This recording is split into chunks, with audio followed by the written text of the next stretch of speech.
Et bonjour à tous. Aujourd'hui, je vous propose de revenir sur Rotterdam, un espace industriel-portuaire majeur.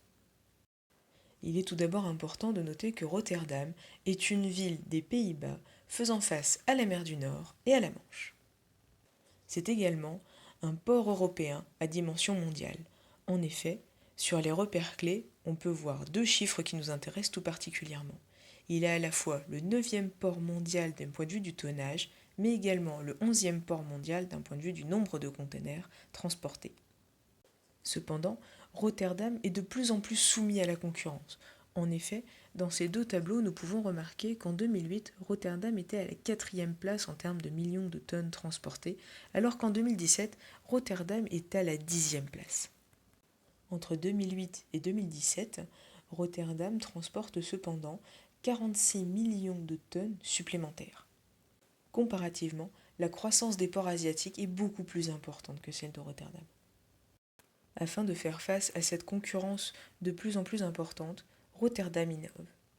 En effet, le 24 avril 2018, Rotterdam a construit un terminal à conteneurs automatisé sur un terrain conquis sur la mer. Ce nouveau terminal a pour objectif principal de fluidifier et d'accélérer le transport de marchandises. De plus, ce port agrandit ses infrastructures. Des nouveaux terminaux sur la mer du Nord permettent d'accueillir des bateaux plus grands avec un tirant d'eau plus important. Rotterdam est une zone industrielle-portuaire qui traite des types de marchandises différentes avec le monde entier. La limite principale de ce document réside dans le fait que toutes les routes maritimes ne sont pas dessinées, ce qui donne l'impression que Rotterdam est véritablement au cœur des flux mondiaux. Rotterdam est la principale porte d'entrée et de sortie de l'Union européenne. En effet, sur ce document, nous pouvons voir qu'il est au premier rang en termes de millions de tonnes. Cependant, il est important de noter qu'il ne représente que 11% du tonnage total d'entrée et de sortie de l'Union européenne.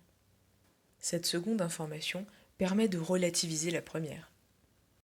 Ce document nous permet d'observer la Northern Range, c'est-à-dire la rangée européenne. Il s'agit de la concentration des ports européens alignés le long du littoral méridional de la mer du Nord. C'est une façade maritime. Rotterdam possède également un hinterland qui permet de diffuser et de collecter largement. Un hinterland est un arrière-pays d'un port, où celui-ci a une zone d'influence et d'attraction économique. Ici, cette zone a été représentée par des cercles concentriques allant du blanc au orange. Depuis l'épicentre qui est Rotterdam, ces différents cercles nous permettent de voir les distances parcourues par les marchandises. Cependant, ces cercles concentriques ne nous permettent pas d'appréhender le temps nécessaire à ce déplacement. Sur ce document, nous pouvons voir qu'un chemin de fer relie directement Rotterdam à la frontière allemande. Elle est longue de 160 km et relie ces deux points en l'espace de 3 heures.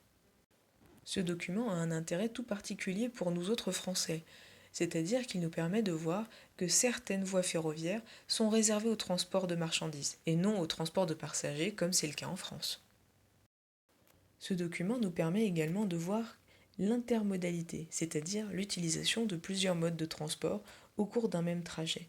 Cette intermodalité est véritablement un atout, car il permet de redistribuer les marchandises jusque dans les lieux où les habitats et les zones d'activité sont peu denses. À l'échelle européenne, Rotterdam est en concurrence directe avec Anvers. Alors que Anvers a vu une hausse de 2,7% des transbordements en 2016, Rotterdam a accusé une baisse de 1,1% des volumes transbordés.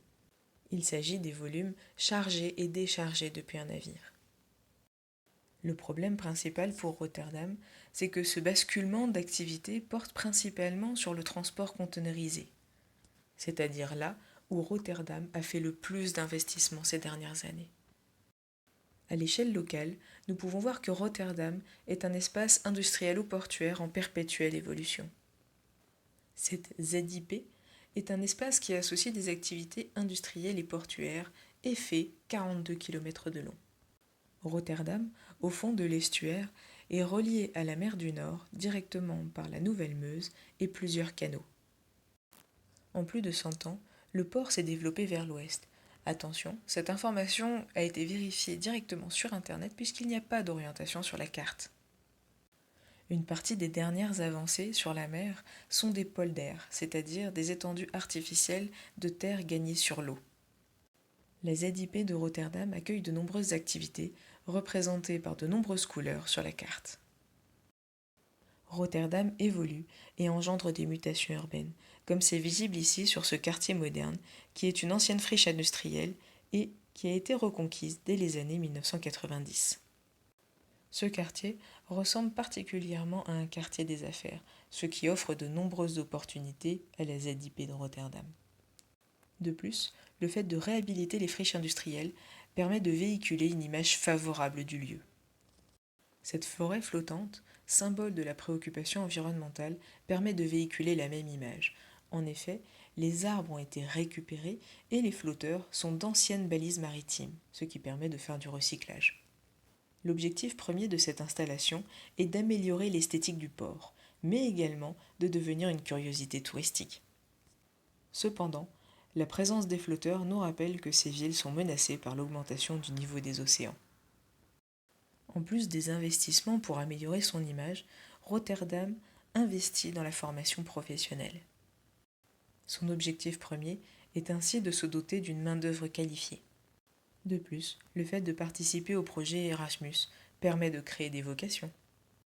J'espère que ce corrigé aura été suffisamment clair et complet. Si vous avez des questions, n'hésitez pas à les poser, je suis là pour ça. Cette vidéo clôture notre deuxième thème de géographie, acteurs et espaces de la production. Travaillez bien et passez de bonnes vacances.